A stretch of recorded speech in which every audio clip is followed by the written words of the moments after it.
Niining panahon nga ang putling ebanghelyo gihagis sa mga hiwi nga pagtulunan. Kinahanglan mo barug ang mga tinunan ni Kristo sa pagpakigbisog sa paglaban sa pagtuo, nga magkausa ug alang sa tanang panahong gihatag sa Dios ngadto sa iyang katawan. Maoy hinungdan nga namugna kining tulumanon ang putling ebanghelyo. 30 minutos nga pagsabwag sa tinuod nga ebanghelyo. Kauban ni Pastor Jeremias Hangad, ang putling ebanghelyo. Tulumanon nga gihatod kaninyo sa Herald of Grace Radio Ministries Philippines. Ang putling ebanghelyo. Ang putling ebanghelyo. Ang putling ebanghelyo.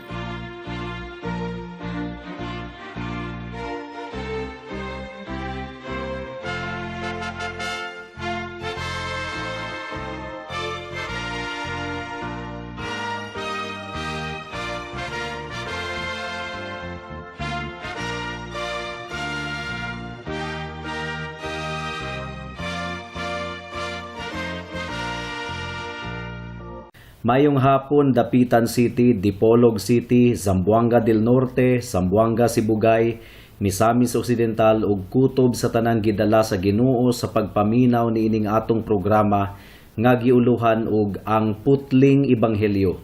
Kini ang inyong igsuon og higala sa kahanginan si Pastor Jeremias Lauri Hangad sa Herald of Grace Radio Ministries Philippines, dinuyugan sa iglesia nga nag-sponsor niining atong programa, ang Salitran Covenant Bible Church sa Barangay Salitran, Dakbayan sa Dasmariñas, Probinsya sa Cavite.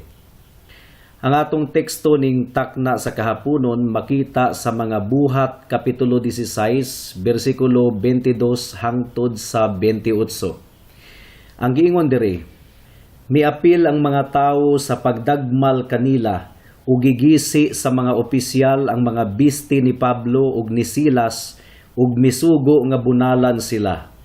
Human sila bunali pag-ayo, gibilanggo sila ug gisugo ang gwardya nga kandaduhan pag-ayo ang bilangguan. Apan gibutang sila sa gwardya ngadto sa kinasuukang lawak ug gilugpitan sa giakob nga kahoy ang ilang mga tiil.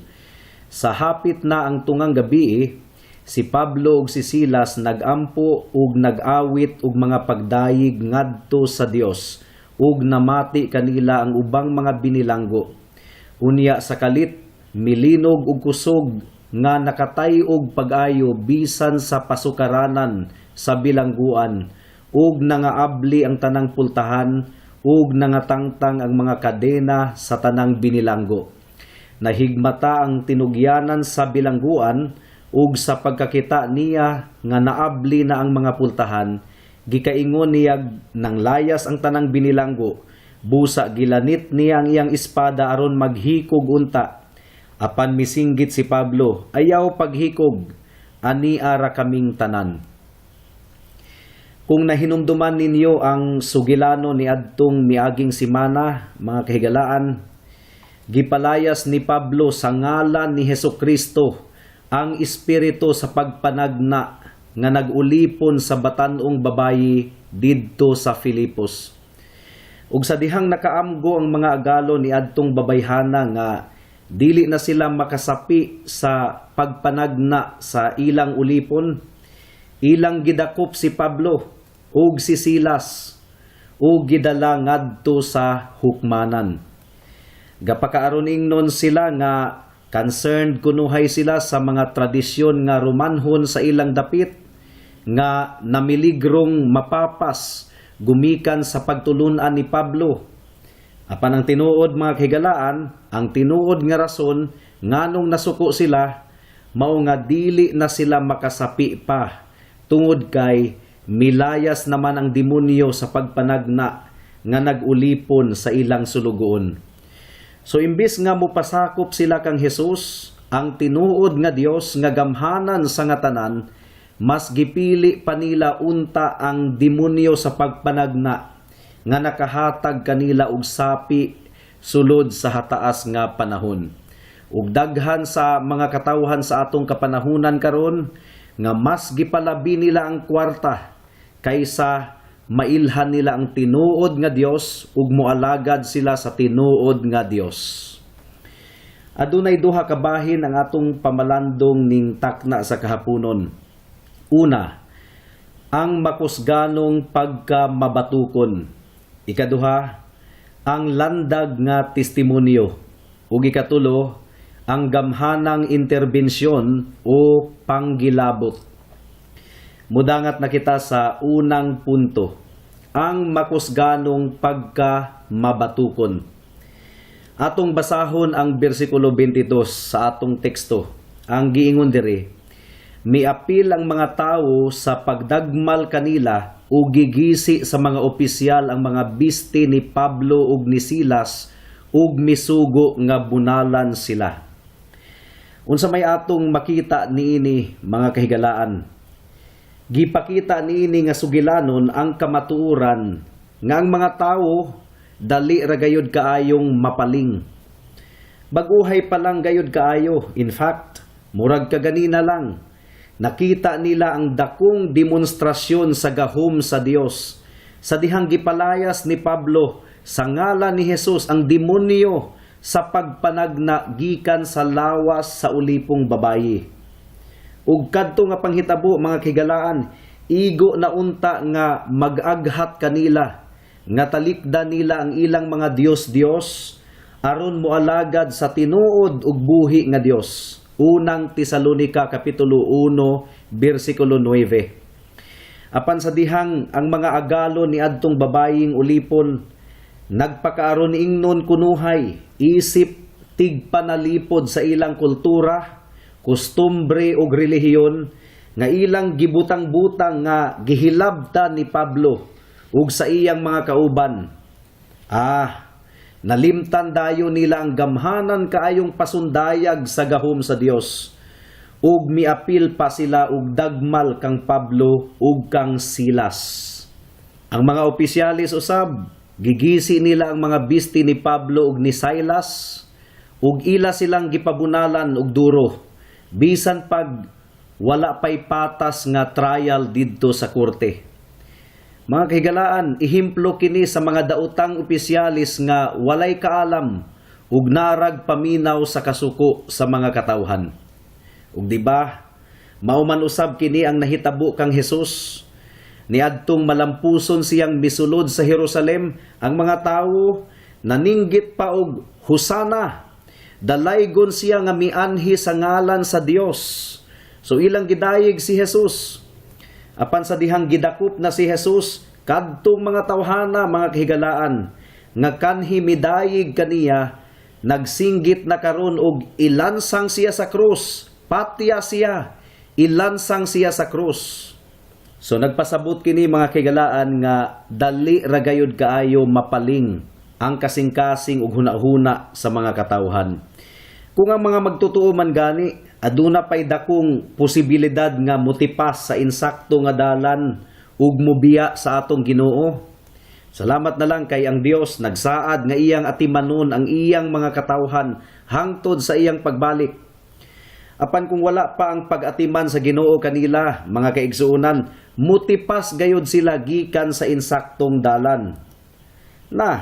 Kung sila aduna pay posibilidad nga motipas kining tinuod nga mga Kristohanon, misamot na ang dili mga magtutuo nga in the first place wala gayud nahimong dapig sa atong Ginoo. Basin og miduo lang na sa Ginoo kay dunay panginahanglanon, or basig miduo lang na sa Ginoo kay dunay gipangayo kaniya. Apan dili gayud tinuod nga mga magtutuo sa atong Ginoo.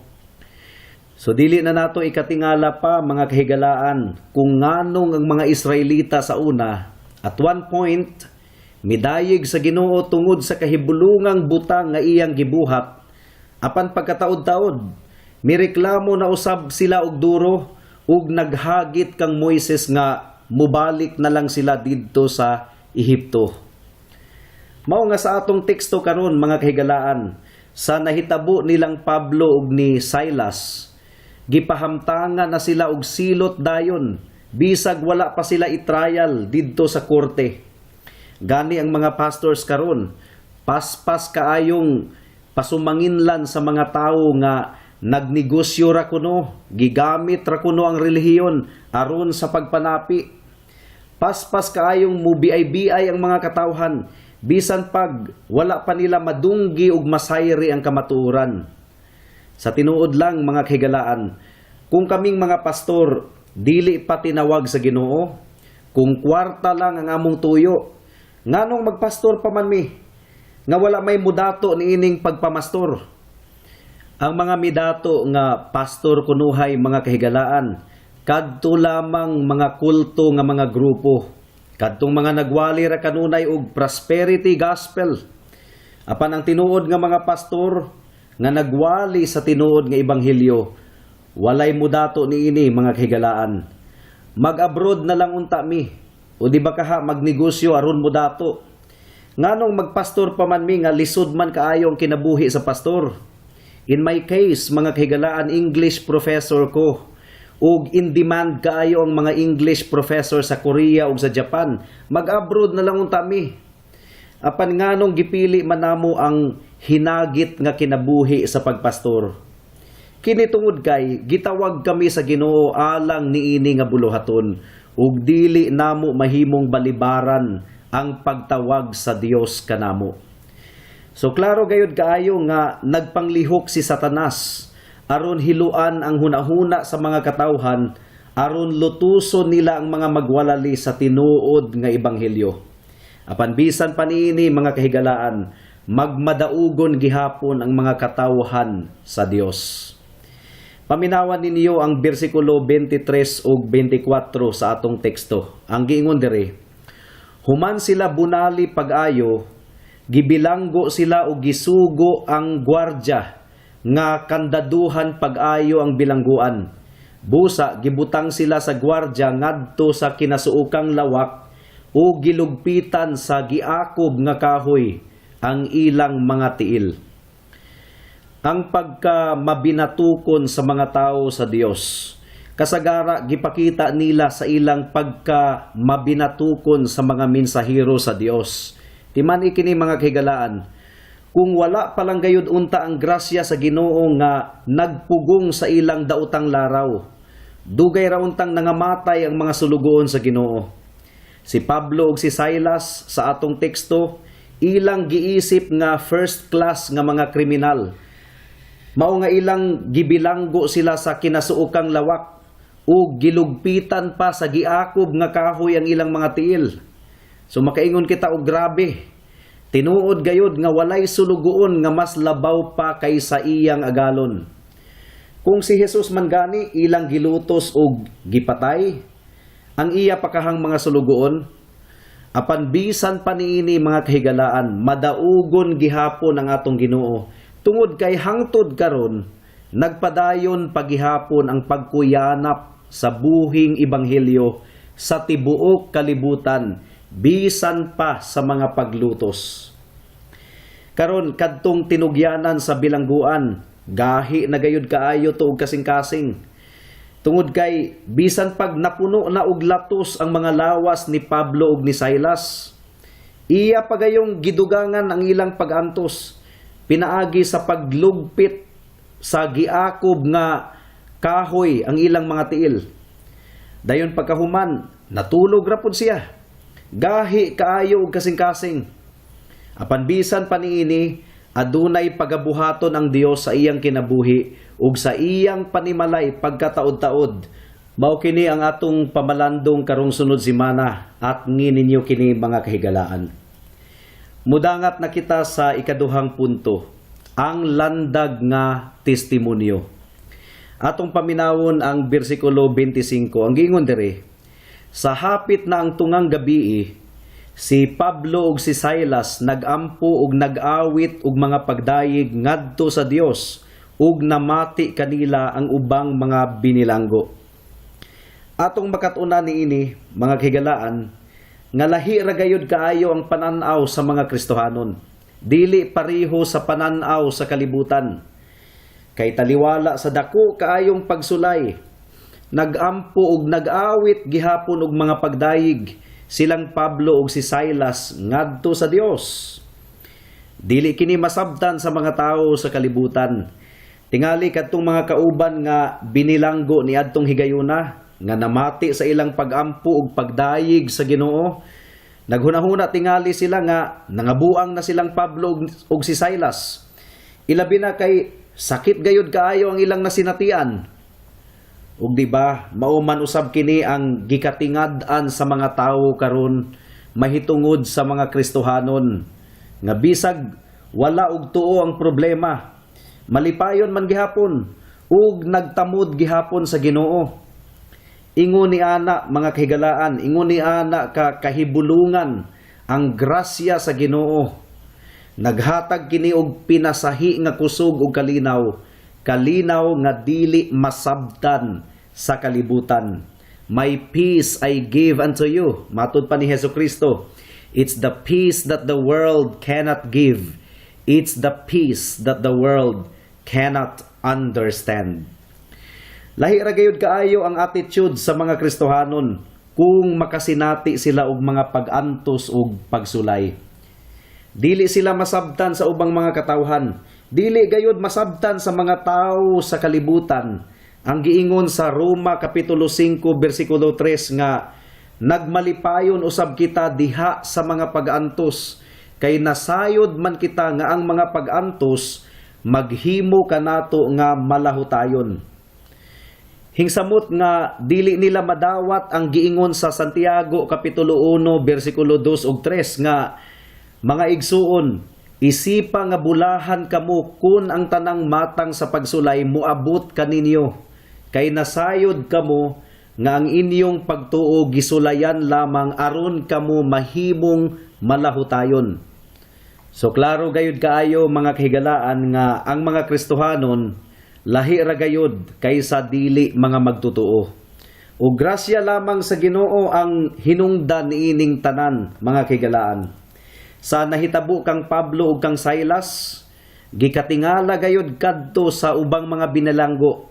Tungod kay dili baya common ang mga pagampo ug pagdayig sa Ginoo sa sulod sa prisuhan. Nagpasabot lang kini nga ang tinubdan sa kalipay sa mga Kristohanon wala sa gawas kundili naa sa sulod sa ilang kasing-kasing nga gilihukan sa balaang espiritu. Ang mga suliran sa kinabuhi dili gayud di ay makakawat sa kalinaw ug kalipay nga anaa sa mga katawhan sa Ginoo. Bisag dunay mga panahon nga walay bugas ug sudan, makahimo gihapon ang mga katawhan sa Ginoo sa pagdayig ug pagpasalamat kaniya. Ug mga kahigalaan, sumala sa akong kasinatian isip Kristohanon, wala gayud nagpasagad kanako ang Dios. Yes, adunay mga panahon sa kapitos, dili man nakalikayan, apan matinud-anon gayud ang Ginoo sa pagsustinar sa tanan niyang mga katawhan sa matag adlaw. Dalaygon kaayo ang iyang ngalan. Mudangat na kita sa ikatulong punto. Ang gamhanang interbensyon o panggilabot. Atong paminawon ang bersikulo 26. Ang giingon diri, unya sa kalit milinog ug kusog nga nakatay og pag-ayo bisan sa pasukaranan sa bilangguan ug nangaabli ang tanang pultahan ug nangatangtang ang mga kadena sa tanang binilanggo. Kinahanglang masabta nato mga kahigalaan nga ang Dios nagbuhat gayud og dako kaayong milagro niini nga panghitabo. Kay ang giingon sa atong teksto, natay-og kaayo bisan pa sa pasukaranan sa bilangguan ug nangaabli ang tanang pultahan ug nangatangtang ang mga kadena sa tanang binilanggo. Apan wala mahugno ang tibuok bilangguan. Mao kini gipakita sa atong teksto, wala man liki ang mga bungbong. Apan nangatangtang ang mga kadena sa tanang binilanggo. Milagro gayud kaayo kadto mga kahigalaan. Kusog kaayo ang linog. Apan wala madamage ang building. Murag makaingon ta nga scripted ra kaayo ang mga panghitabo. To the point nga nagtuo ang gwardya nga nang ikyas ang mga binilanggo tungod kay nangatangtang man ang mga kadena. Apan walay nangikyas bisag usa. Gipugnan gayud sa Ginoo ang ilang mga hunahuna sa pagbuhat ni adto. Maghikog na gud unta ang gwardya. Tungod kay kung nakaikyas pa ang mga piniriso, sigurado man pud kaayo nga silutan siya sa kamatayon, mao nga maghikog na lang unta siya. But again, gipugngan siya sa Ginoo sa pag-suicide, pinaagi sa abtik kaayo nga pagsinggit ni Pablo. Kini si Satanas, mga kaigalaan, kriminal gayod kaayo. Muhilo dayon siya sa utok sa tao aron maghikog. Kay mao man ang iyang kinaham. Ang giingon sa Juan kapitulo 10 bersikulo 10, the enemy comes but to kill, to steal, and to destroy. So gihunghungan dayon niya ang gwardya nga maghikog. Tungod kay kung naghikog ang tao, sigurado gayod nga impyerno siya katugpa. Nagtuo ko mga kahigalaan nga gipugngan gayod sa Ginoo ang mga piniriso aron dili sila muikyas. Pwede baya unta nila tong buhaton apan wala nila mabuhat. Ug sa pagkamatikod ni Pablo nga mag-suicide na ang gwardya, abtik dayon siyang mipugong kaniya pinaagi sa pagpahibalo nga walay miikyas bisag usa nga binilanggo. Ug usbon ko mga kahigalaan, ang kahangawa ni Pablo alang sa kinabuhi sa usa ka sundalo nga kaganina apil sa pagbunal kanilang duha ni Silas ug sa paglugpit sa ilang mga tiil sa giakob nga mga kahoy. Nagtuo ko nga nakapatando gayud kaayo kadto sa kasing-kasing ni adtong gwardyaha. Kay ngano man, ang normal baya nga hunahuna sa mga tawo nga wala makaila sa Ginoo pagpanimalos. O di ba kaha ang pag-ingon og mirisi, tagam. Apan alang sa mga katawhan sa Ginoo, baliktad gayud kaayo ang prinsipyo sa ilang hunahuna ug kasing-kasing. Paminawa ninyo ang giingon ni Jesus sa Mateo kapitulo 5 bersikulo 44 ug 45. Ang giingon diri, apan karon sultihan ko kamo, higugmaa ang inyong mga kaaway ug pagampo kamo alang sa mga tawo nga nagpasipala kaninyo. Aron makita nga kamo matuod nga mga anak sa inyong amahan nga atua sa langit. Kay siya sa walay pagpili nagpasidlak sa iyang adlaw ug naghatag og ulan ngadto sa mga matarong ug sa mga makasasala. So kinahanglang aduna kitay kahangawa mga kaigsuonan bisan pa sa mga tawo nga naglutos ug nagpasipala kanato tungod kay ang Ginoo nagpakita siya sa iyang kaayo sa matag adlaw ngadto sa mga tawo, whether dautan man sila or maayo nga mga tawo. Mudangat na kita sa mga aplikasyon. Kumusta ang imong kasing-kasing higala? Giharian pa ba gihapon kini og pagdumot, pagpanimalos og kasina?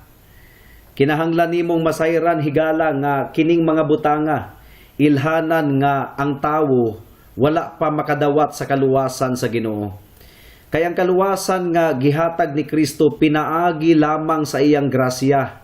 Gihatag niya ngadto sa mga makasasala nga dili takos alang niini.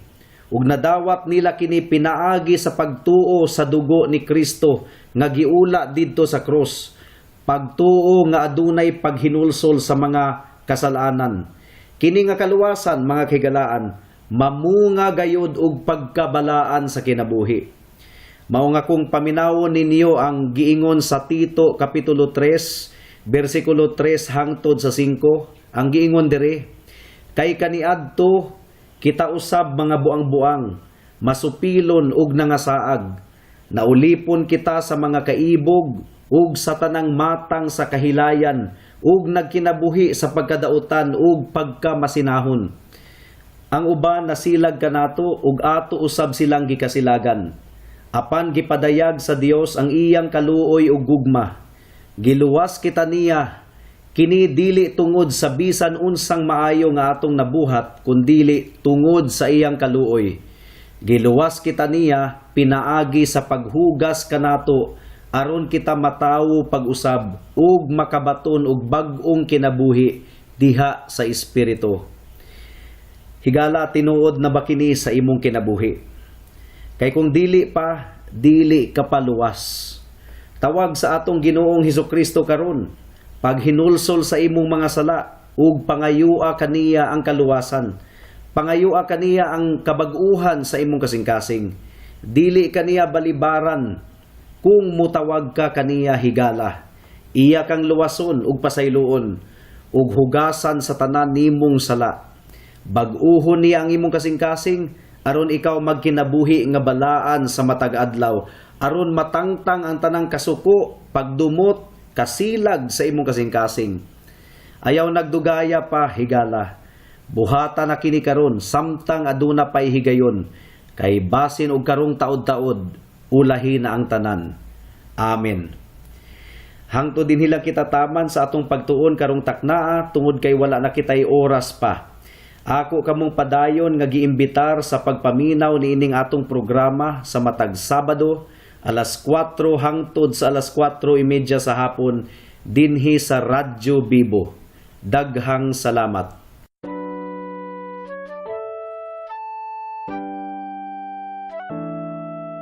Noon ay bulag ako sa daan ng kaligtasan. Tulad ng marami, nakatuon ako sa sarili. Mabait naman at matulungin at walang kapwang inabuso. Kung kaya't ang tiwala ko, malamang ligtas ako.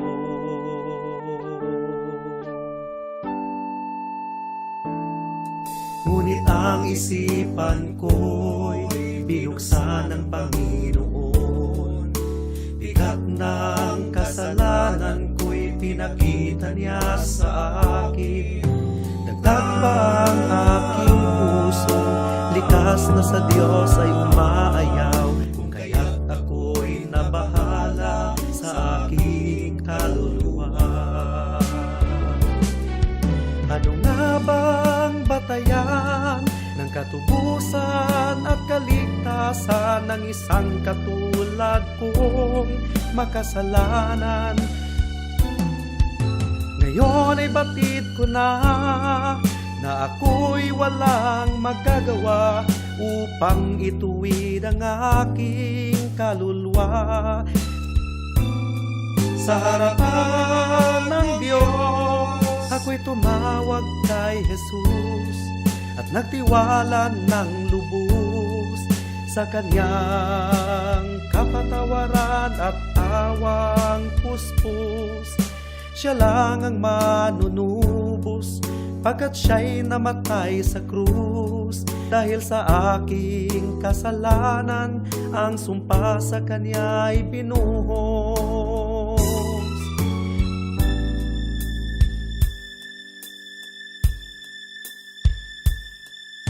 Ngayon ay tiyak ko na ang aking kaligtasan, aking nararanasan, tunay na kapayapaan.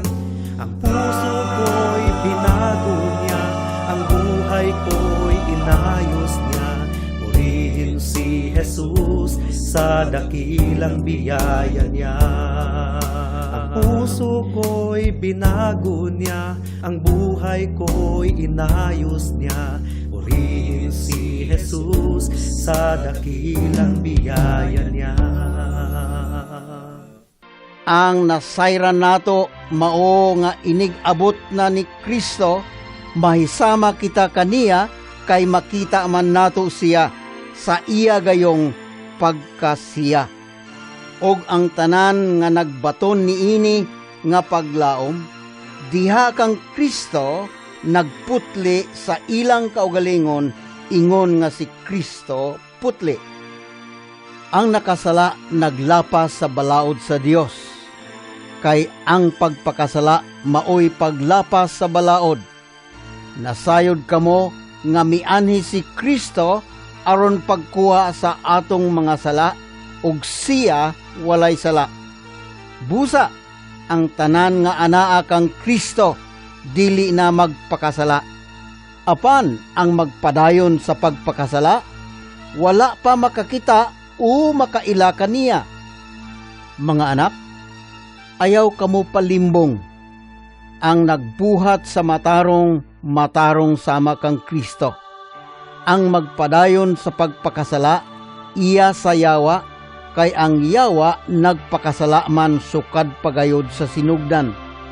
Ang hinungdan sa pag-anhi sa anak sa Dios mao ang pagguba sa mga buhat sa yawa. Dili na magpakasala ang nahimo ng anak sa Dios, kay ang kinaiya sa Dios anaan naman kaniya. Dili na siya magpakasala tungod kay ang Dios iya namang amahan. Alang sa dugang nga mga pangutana, mahimong mo text kang Pastor Jeremias hangad sa 0935 744 3030.